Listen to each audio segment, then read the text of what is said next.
afternoon, everybody. Welcome to the TraderMerlin Show. It is your Thursday edition, wrapping up an exciting week of earnings, of course, coming off Tesla on Tuesday, Meta yesterday, and tonight, Facebook and Alphabet. Yeah, I know I'm calling it Alphabet. I said I wouldn't, but here I am calling it Alphabet. Google reported earnings. Thomasina says, no AI? What are you talking about? That's AI generated there. You think that's artwork?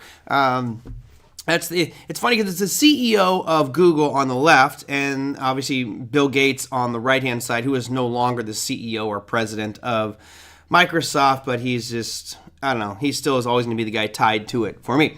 Anyway, our topic today, Microsoft and Alphabet soar for our 904th TraderMerlin show. Not of the year, but total, since we started this back in 2020. So a lot to talk about.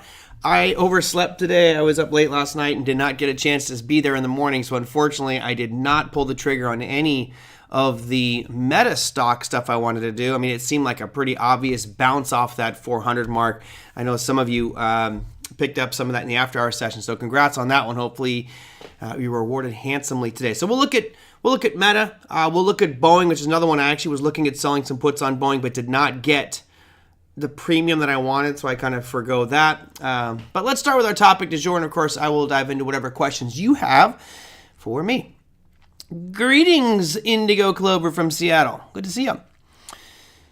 All right, so Microsoft and Alphabet soar is the title. I will dump right into these as we speak. Oh yeah, I guess I got to do I'm going to just keep this here until I do my presentation. May 9th, I'll be in San Francisco giving a presentation at the Investment Master Symposium for the Money Show.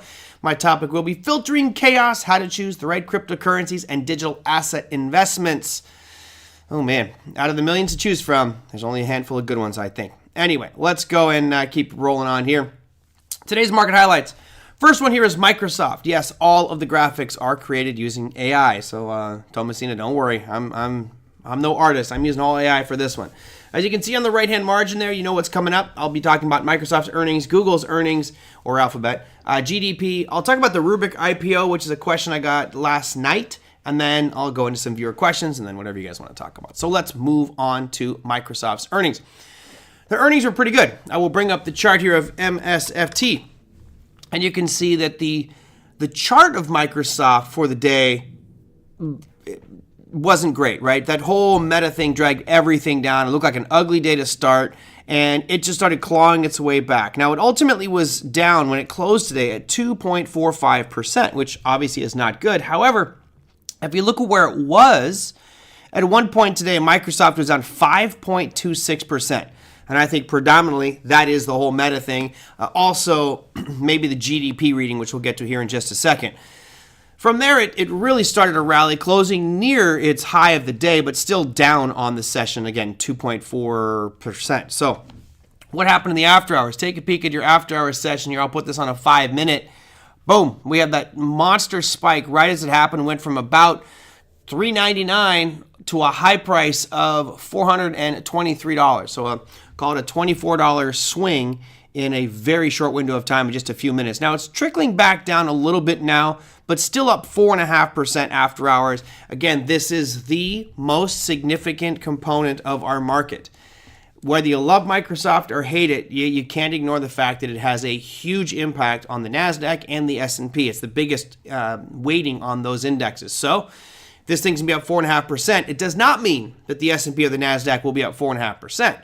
What it does mean is that you're going to most likely see a big pop tomorrow in those indexes, probably less than what Microsoft jumps, but it will definitely be a catalyst for upside movement tomorrow. Now, that was your first piece. Now, one thing, I don't know if they've updated the numbers here. They did not update the numbers there. So let me go over here to my other screen and show you the numbers for today that Microsoft posted.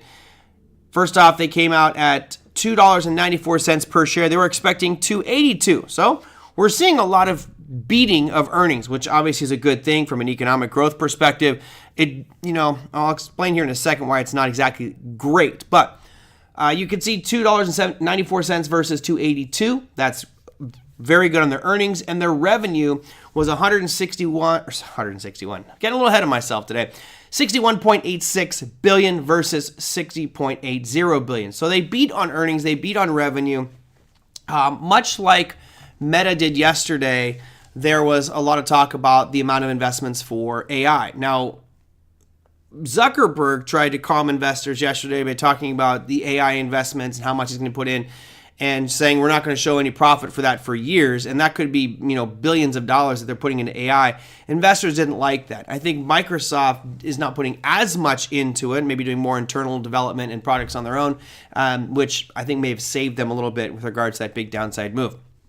Merlin, would you try a zero data expiration on Microsoft?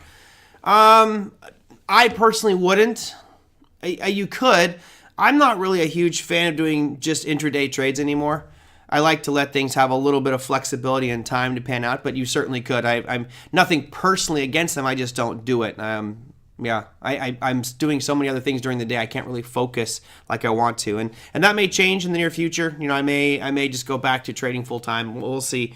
I'm not sure what the future holds for me, but trading certainly would be a good one. Zuckerberg helped my Nvidia stock today, did he? I did not see Nvidia today. It's funny. So Zuckerberg, that was a weird ding. Zuckerberg, along with Meta, said that they're going to buy something, I think it was like 50,000 of the A100 Nvidia chips. I mean, and those things cost 20 to 40 grand a piece of the A100s. I think that's what I read. And I was like, my goodness, that's a lot. So basically, Facebook or Meta is keeping, Nvidia afloat just with their one order, and that's one company. Wonder why Nvidia is doing so dang well. So all in all, these numbers are pretty good for Microsoft. Their guidance was okay. It looked like things are pretty optimistic for them. A lot of it was revolving around AI and investments in AI and prospects for AI, as of course we would all expect. Chart-wise, when we look at Microsoft, the question now is, where is it running back into? So I will put a line right across the high. I'm going to do two lines here just so we can see both perspectives. I'll do the high that we achieved here. Okay, that's one of those is going to be the high in the after hours, and then here's where we are currently. And I always like to do this just to see, does anything line up, right? This actually worked out yesterday with Meta. We came right back into a demand zone on Meta. Today, it looks like if we open up where those dotted lines are, that's actually right in an area of supply. Right around 418 would be an area of supply on Microsoft, and I might be inclined to do a short-term trade to the downside on that one. I know it seems going counter trend, but you're coming right back into the origin of this big three-day slide that happened back on April 17th. I actually like it. So if I can crawl out of bed early enough tomorrow and see where we are in the open, this may actually be something for me if we get around that 316, 318 mark. And we're at 316 as we speak. So bouncing back up into an area of supply. Real quick, just so I can drive home that point. Here is Meta. Remember, if you look at the after-hour trading session, I'll put a 15-minute on here so we can see what happened last night after their earnings. I'll put a line across those lows. That was 398.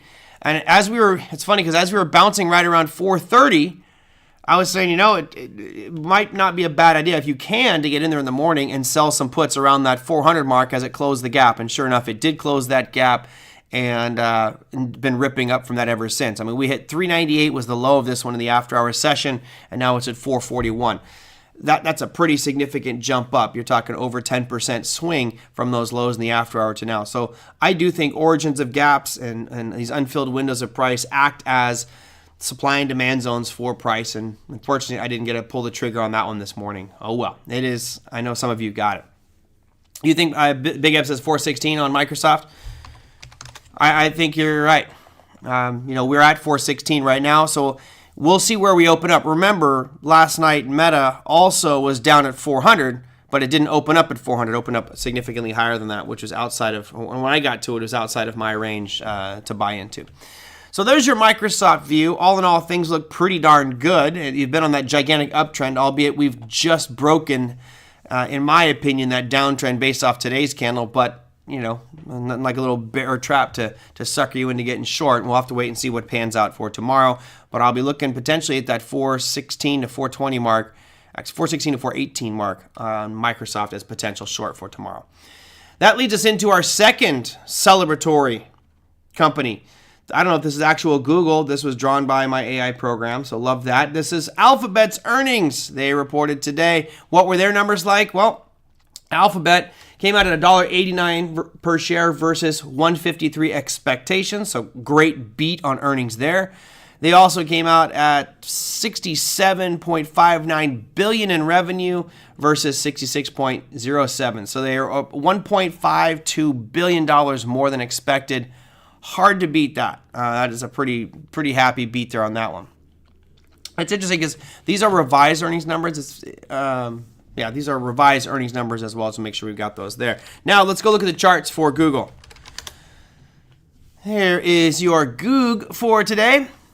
It also was suffering immensely on the very open. It was a huge, big down day for most of these market indexes. I'll show you just percentage-wise what Google was down today. If you go from where they closed at yesterday on Wednesday to where they opened today, it was down 4.8%, and at the lowest point, it was down 5%. So really a lot of pain point in the market today. And then coming to save the day really was Microsoft and Alphabet or Google. So in the after hours, Google is much higher. Let's go look at the 5-minute chart here, or 15, make it easy for us.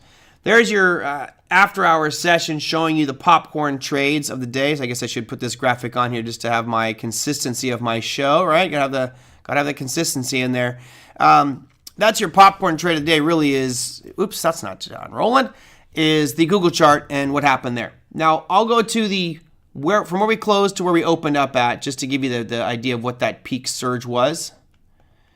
You're looking at 16%. It was up 16%, presently up 12.8% for Alphabet in the after-hour session. So we'll do the same thing we did with Microsoft just to see, does this line up with anywhere of interest?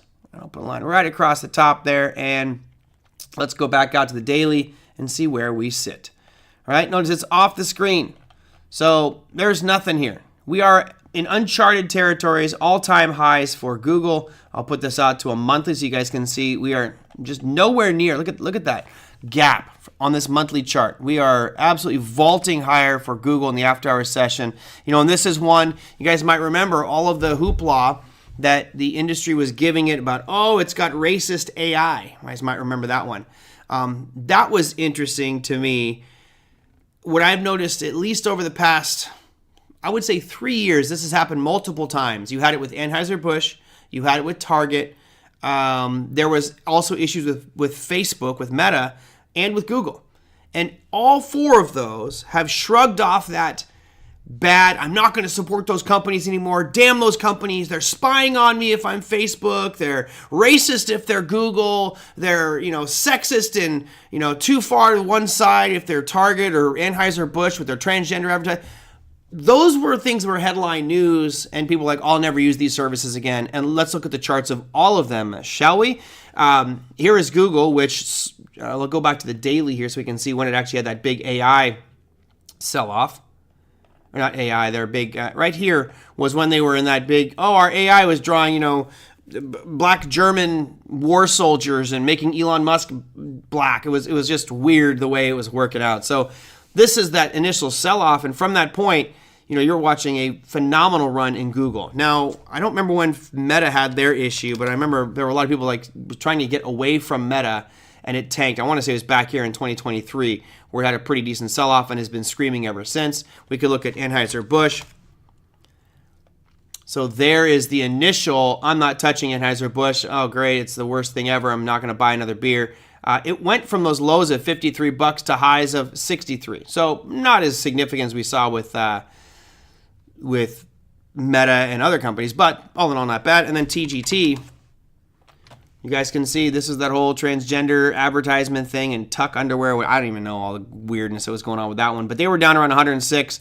They peaked out recently about 185. So a lot of times when you get that, disgruntled consumer and panic and boycott thing, from my experience, it generally, if it's a big steady company, if it's a big stable company like a Target, Anheuser-Busch, Meta, Google, right, those are staples, you can recover. If it's something like an Abercrombie and Fitch, a smaller boutique type of company, they may not make it out of that. But Target is so big, people forget about the things and they'll move on.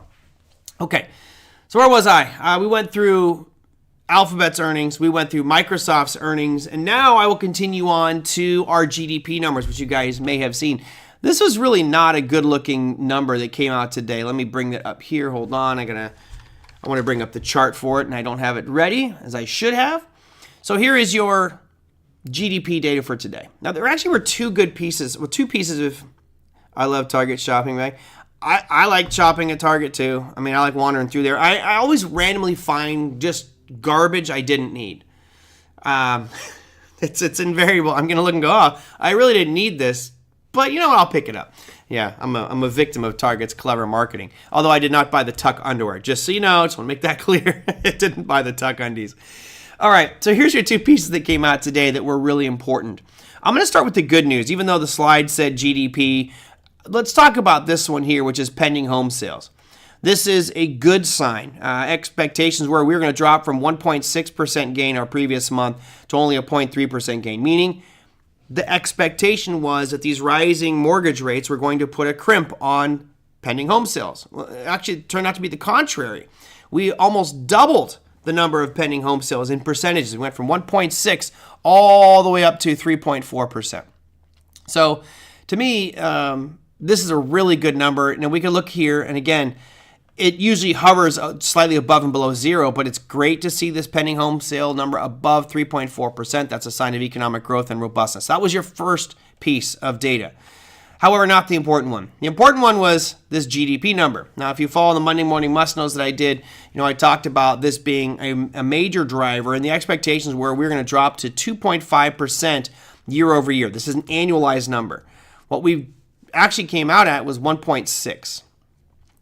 This is not a good number.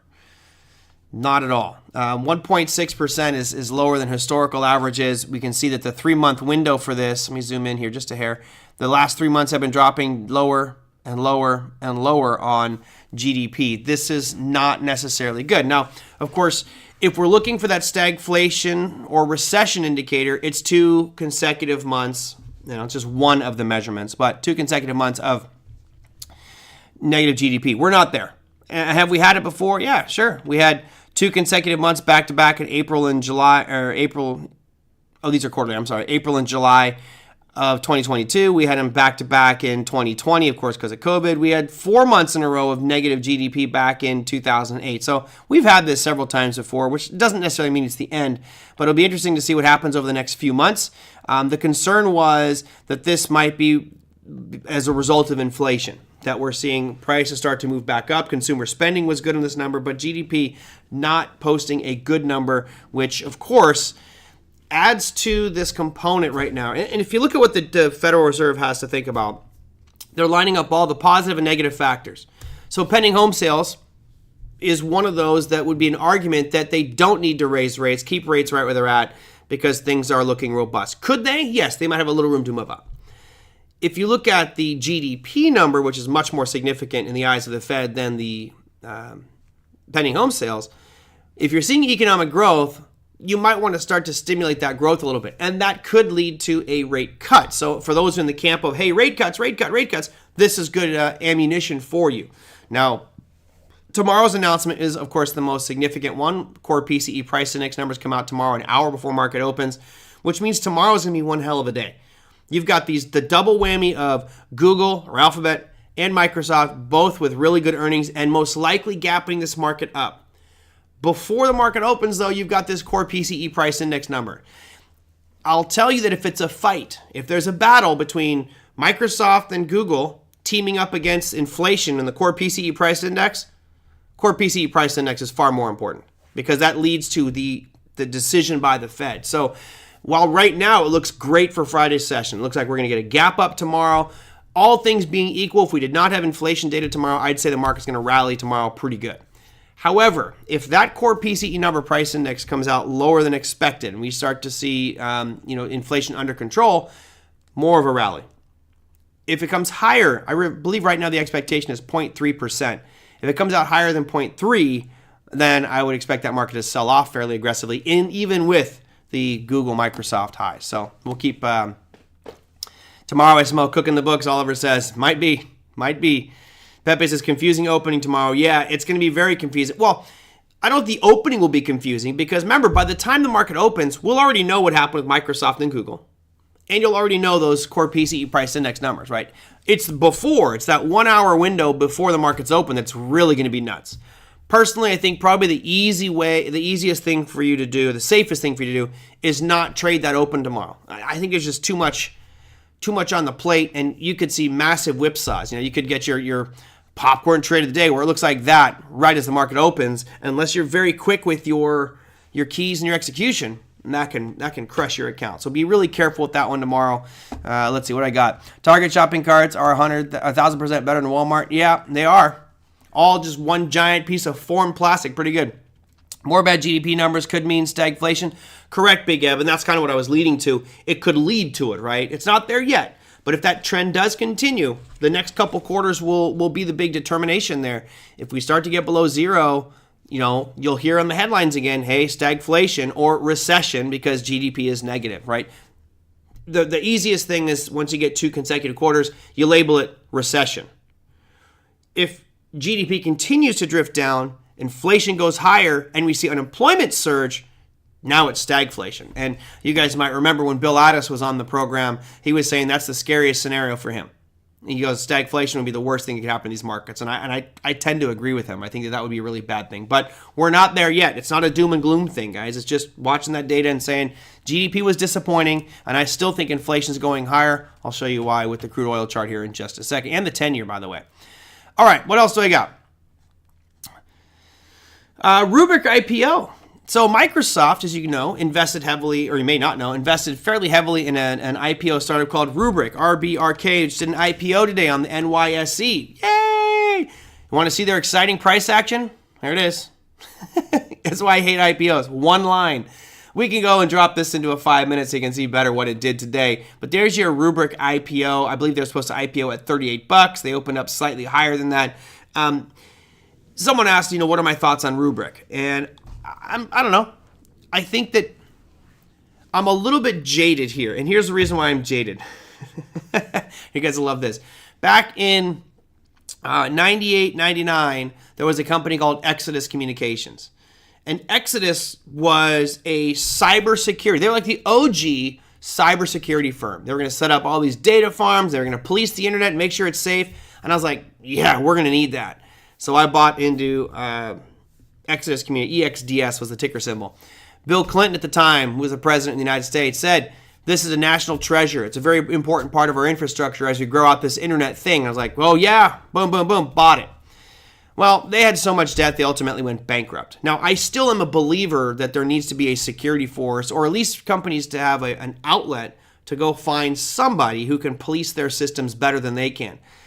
The more we go digital, the more AI, the more cloud computing we do, the more vulnerabilities these systems have. So, a company like Rubrik, their focus is data security for cloud-based systems, which I think there's going to be a ton of business out there. There's several other companies that I can't think of off the top of my head, but I'm not buying into it. You guys know my philosophy on IPOs. I'm not going to touch this for months. If I do decide to get into it, it will be after 90 days. I want to let the insiders open up and let their shares come to market so that you can unload those shares. Let me see real quick. I'm not sure if it's available for us, but let me just real quickly bring up RBRK and see what their float and shares outstanding are. Let's see. Let's go statistics. And what does it look like? Yeah, see, we don't even have their information yet. There's 23 million shares outstanding, but we don't know what the float is yet. This should update in a couple of days, and when it does, I'll let you know. My guess is that the float is going to be around 1/10 to maybe 1/5 of the outstanding shares, meaning that millions of them are just sitting there waiting to come to market. There's actually not a lot of shares if there's only 23 million outstanding. That's very, very small amount of shares. Odo Bill, yep. You know what? He's the last president that gave us, the United States, a budget surplus. A surplus. I mean, we had too much money. Government had more money than they knew what to do with. That would be a welcome sight at this point in time. So I forgot who asked me the Rubik question, but as far as Rubik goes, cool. I think that there's going to be some success for companies in that industry. If I was starting up a technology company, I certainly would most likely outsource my data security to somebody that could do a better job than I can, because my focus will not be data security. It'll be selling, some products and services that uses the cloud. So that's Rubrik. Let's go to viewer questions. My last piece here, and I'll dive into some of your open ones, show you some of the things I was looking at today. Was it Newt? I don't know who it was. Let's viewer questions. So I really have a couple, but I only put one in my slide deck today. Michael G says, what setups do you look for when buying call options? All right, so I'm looking for a surrogate to buying the shares. So it's basically the same situation I'd be looking for if I was looking to go long a stock, right? If I'm looking to go long a stock or a future, I want to go long at a demand zone, someplace I feel there's a higher probability it's going to be bouncing. So I'm looking at the trend first, and I'll look through that trend, make sure I'm going the right direction, and I'll look to buy on a pullback in that one. So with Meta, as we talked about in yesterday's show, right around that 390 to 400 mark was a pretty nice demand zone. And in my opinion, it was a nice demand zone. Maybe not for everybody, but I looked at it as it's the origin of this gap. So really, the exact price would have been 394, right? That's the absolute perfect number to be coming back to the origin of this gap where it started that big jump up on February 2nd. So I would be using that number as my demand zone. So I have a couple choices. I could put a limit order and buy out here at some price, but I might not get it. I could put a limit order and nothing happens. What I'd rather do personally, and this is something I've been doing a lot more lately, is if it's something I want to own, I will sell puts on that and try to buy it at the demand zone. In this case, if I really felt it was going to bounce, which I did today, I thought we'd end up right around where we did, maybe a little bit higher on Meta. I thought we would gap down and then rally back up on this kind of overdone situation for Meta. Had I been there this morning, I would have gotten into it right around that 415, 420 mark. But when I come back and it's like at 430, I was like, no, a little bit too far for me. So Michael, I'm looking at demand zones, and that's really where I'm going to look to either sell puts at, or if I really feel strongly about a bounce, I'll just load the boat direct, or not load the boat, but buy directionally. Let's look at the other one I was looking at this morning was Boeing. And I mentioned on yesterday's show, I'm not that excited about buying Boeing right now. I did look at buying the 140s expiring next month, but the premium just wasn't good enough today for me. So I just said, long term, well, I'll get to that in a second, Joe. So I did not buy Boeing. It's on my radar. I've got a list of things I'm interested in buying into, and Boeing is one of them. One thing that you guys will follow up on this one here. I actually thought we'd see Tesla drop a little bit today. I thought it might be a little overdone on this kind of rally off their earnings. They screamed up today. It's at 172. As you guys know, I sold the 165 calls against my position. So I will probably have my shares taken away from me. Let's see. Let's put it up here. Put them right. It's 165. I'll probably have my shares taken away from me tomorrow, but I'm not that worried. It ends up being $5 per share. I have 200 shares, so that's going to be $1,000 for that one. Plus, I collected about $4 worth of premium, which means I'll be making about $1,800 on this Tesla trade. So I would have liked to have made more. I didn't think it would rip as much today. I thought we kind of end right around 165 on Friday's session, but we'll see. We're not done yet. But given the way that these the markets are moving in the after hours, Tesla is already up another $2.33. So I'll probably keep on going. Okay, Joe. Joe says, Merlin, are you still bullish on silver? I am bullish on silver longer term. I have not sold puts against it yet, or sold more puts, because I felt like this would drop a little bit lower. I was debating selling at the 2450s, but I'm going to wait a little bit here and see if we get a deeper pullback. I may be shooting myself in the foot by waiting. I'd love to get back in at 2250, but I don't know if that's going to happen. And if I sell the puts there, the question is, will I collect enough premium to make it worth my while? Will I be able to get them at that price for the premium I want? So I don't know. I'm long-term bullish on it, and for gold. There's silver, look at GLD. No, I'm so bullish on both of these. All right. Nope. Wait, I just own. So I own gold. I own physical gold. So I haven't covered that, right? My silver is out, but I don't have any GLD. No GLD in my portfolio. I have occasionally I'll trade gold futures, but right now I'm just holding physical gold. So no real market for that, and I'm not selling that gold for.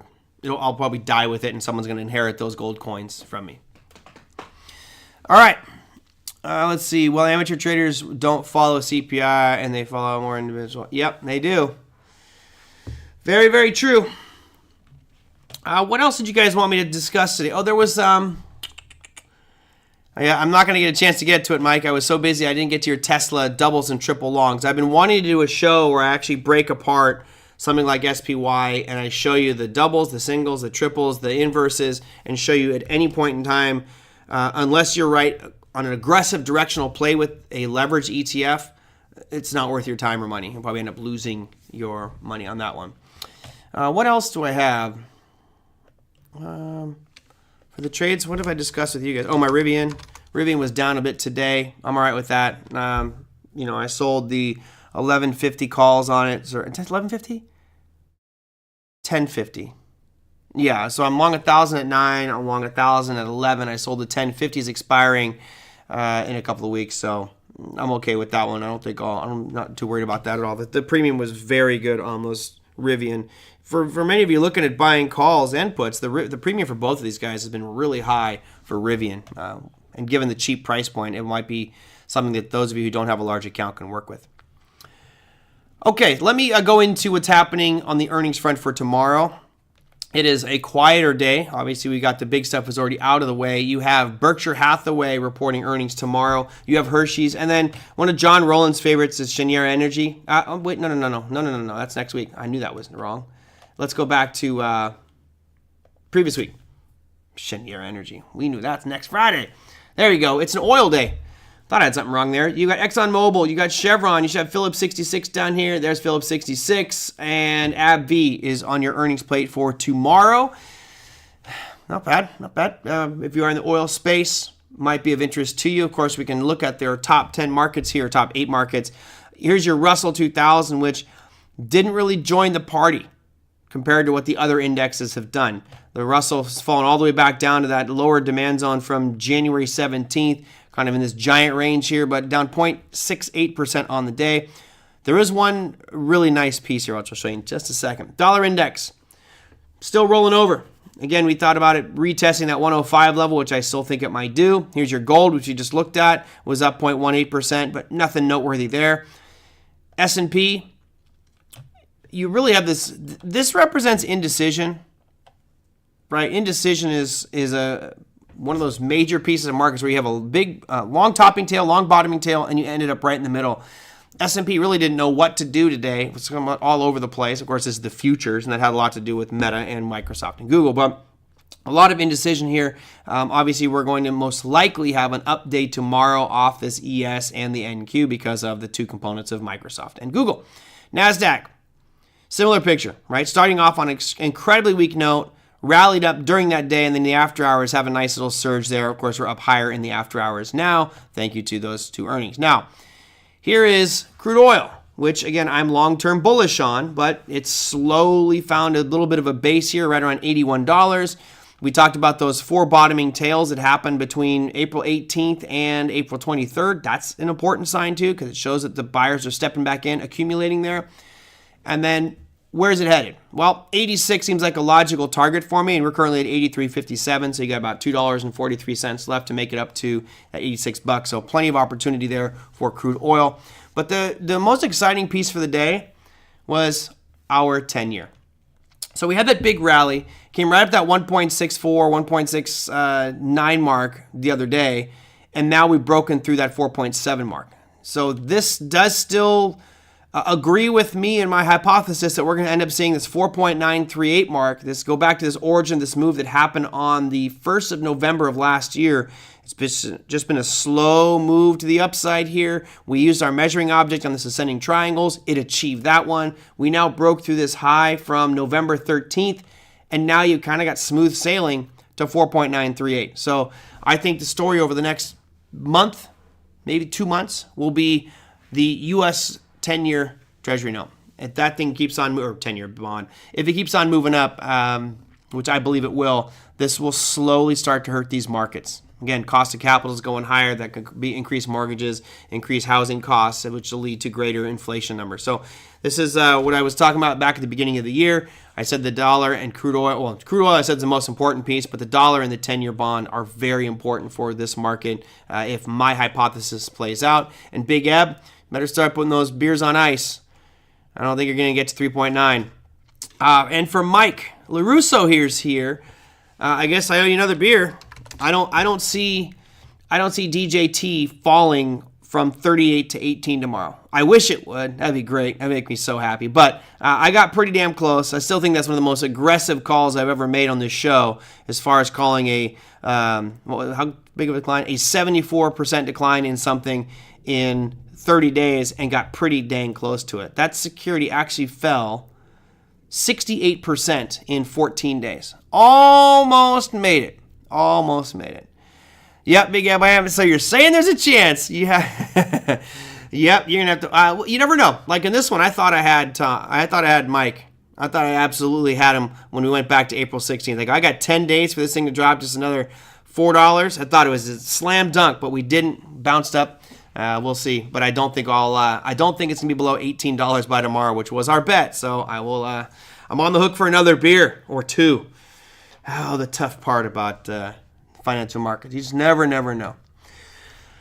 Okay, that is I did your earnings calendar, and let's do one more thing here and look at the economic calendar, which of course is going to be our wrap up for today, unless you guys type any last minute questions here.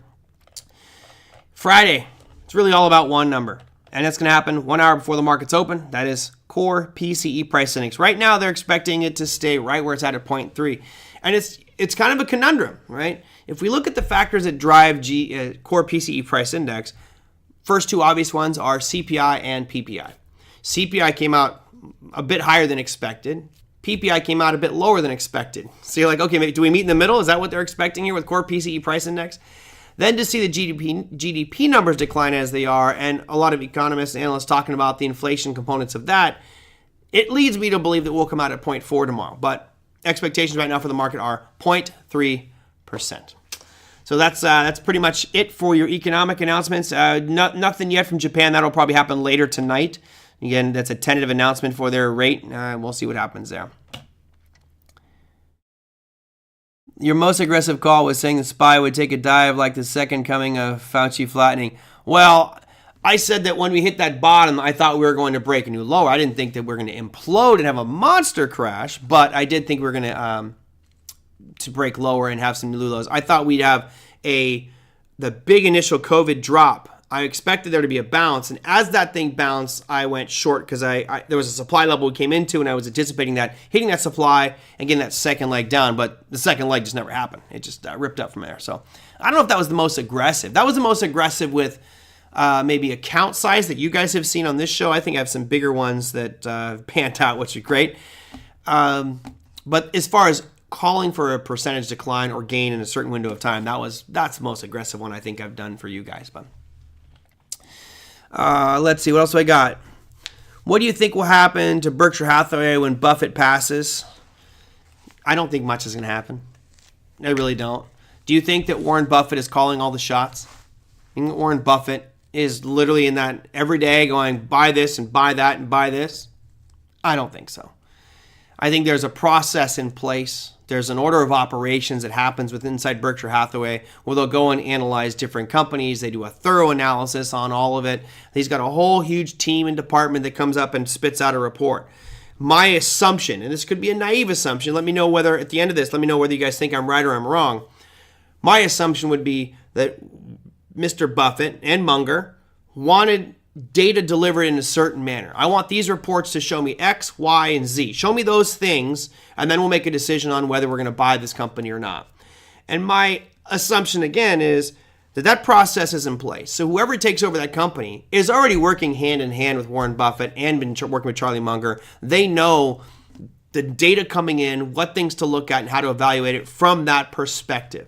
So I really don't think much will change. I really don't even think the philosophy is going to change over there at Berkshire Hathaway. They've historically been kind of anti-innovation, anti-tech. They're going with staple things that people use, right? Dairy Queen and Geico, let's go with that. Wells Fargo. Granted, they did endeavor into Apple and BYD Motors, which was interesting. But yeah, I don't think it's going to be that much different. I think we would all look back in hindsight and be, man, I could have saved myself a lot of time and effort and pain if I just bought Berkshire Hathaway the first time I heard about financial markets. If you just bought Berkshire Hathaway the first time you heard about investing in the markets, you'd probably be a very, very wealthy person. He got Berg, one in the Berg. I would hope for an $80 billion market cap company, it's not one guy making the decisions. Yeah, and that's my point. This is a huge team, and he's been working with someone to, a successor. They've been talking about a successor for a long time. So I guarantee you there's someone who's the right-hand man watching how they do all the evaluations, and he's probably leading the decision-making right now. I'm willing to bet you that whoever is going to be the one that takes over is already making the decisions. Buffett is just acting as like a consultant, if you will, in the face of the company. So Buffett has a formula that is independent of the person in charge, just executing the formula. Exactly. Right, Mike? It's X, Y, and Z. Show me these things. If these numbers mean this and it adds up to here, here's what we'll do. And, that's a Graham function, right? That's what Larry Jacobson is so good at. That's why I love having Larry on. Larry is very process oriented. He's like, okay, step 1, step 2, step 3, step 4, done. Step 1, just do that over and over again, which I think works not only as a long-term investor, but also as a shorter-term trader. It's about process and making sure your routine is the same thing. And if you find a formula that works for you, stick with it. Buffett read Graham's book eons ago, and several others, I'm sure, on basic investing principles and plans and strategies, and he's got his down, and yeah, he'll just pass it on to somebody else. It's Coca-Cola's secret recipe, but it's actually not so secret of a recipe. If you think about what Warren Buffett does, it's not a secret. He is just disciplined and very good at what he does. I think the piece that most people don't know about Warren Buffett and Berkshire Hathaway, let me ask you this. You guys type in the chat. A bulk of the earnings from Berkshire Hathaway comes from what? What does it come from? Where are they making billions of dollars of earnings come from what? I'll be quiet here, let you guys type it in, because you're thinking that it's coming from the growth of the stocks of the companies that they buy. Not necessarily. Berkshire Hathaway is a major seller of options. So they're doing covered calls. They're selling cash secured puts. They're generating premium with capital they have against positions they already own. So if they're long millions of shares of something, they'll be selling calls against those positions way out of the money to do what? Collect premium. And when you have 20 million shares of a stock, that's a lot of options that they're selling. So options, selling premium. Yep, exactly, Gurr. Jimmy, yep.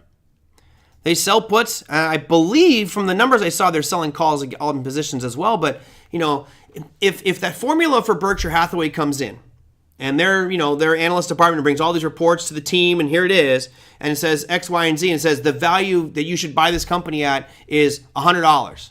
All right, well, Warren Buffett's, and let's say it's trading at 120, Buffett will just continue to sell puts and collect premium until it gets to his price, and then he'll buy it. So it's old man trading, Oliver, but does it work?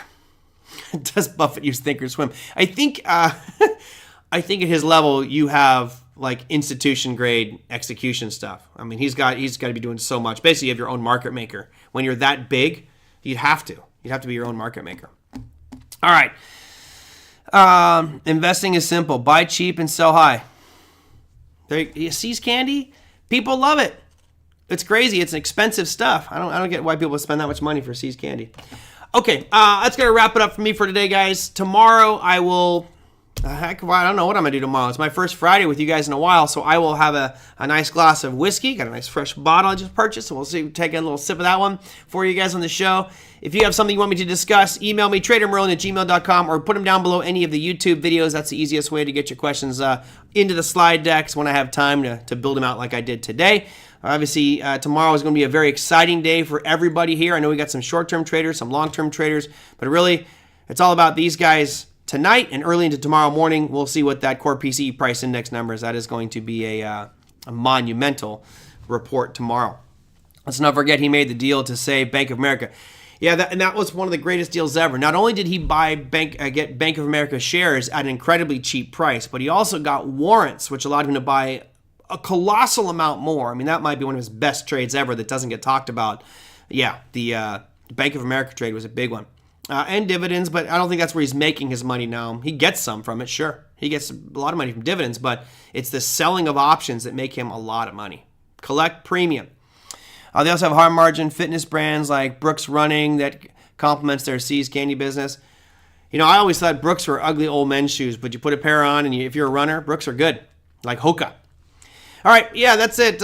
Hit the like button if you guys enjoyed today's show. If you didn't, you can always email me and tell me why not. Or if you liked it and want to talk about something tomorrow, email me as well. TraderMerlin@gmail.com or down below any YouTube video. Thanks, everybody. I will see you tomorrow. Take care.